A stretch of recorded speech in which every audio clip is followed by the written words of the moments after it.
Maoist party chief supreme commander Nambala Keshavarao మృతి చెందారు. నిషేధిత మావోయిస్ట్ పార్టీ జనరల్ సెక్రటరీగా ఉన్న నంబాల కేశవరావు ప్రస్తుతం దేశంలో జరుగుతున్న మావోయిస్ట్ కార్యకలాపాలన్నింటికి సుప్రీం కమాండర్గా ఉన్నారు.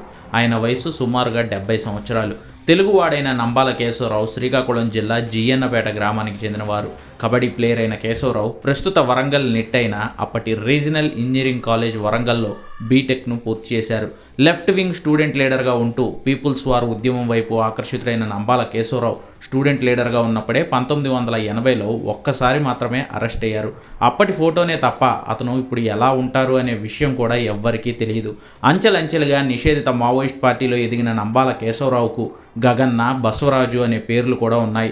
ముప్పాళ్ల లక్ష్మణరావు అలియాస్ గణపతి చనిపోయిన తర్వాత మావోయిస్ట్ పార్టీ చీఫ్గా బాధ్యతలు అందుకున్న నంబాల కేశవరావు అప్పటి నుంచి దేశవ్యాప్తంగా ఉద్యమాన్ని నడిపిస్తున్నారు. భద్రతా బలగాలు చేపట్టిన దాడుల్లో నంబాల కేశవరావు మృతి చెందినట్లు కేంద్ర హోంశాఖ మంత్రి అమిత్ షా ట్వీట్ చేశారు. మావోయిస్టులను అణచివేసేలా ఆపరేషన్ కగార్ను చేపట్టినప్పటి నుంచి ఇంత పెద్ద నేత చనిపోవడం తొలిసారి అన్న అమిత్ షా ఛత్తీస్గఢ్లోని నారాయణపూర్లో జరిగిన ఎన్కౌంటర్లో 27 మంది మావోయిస్టులు సహా నంబాల కేశవరావును తుదముట్టించినట్లు ప్రకటించారు.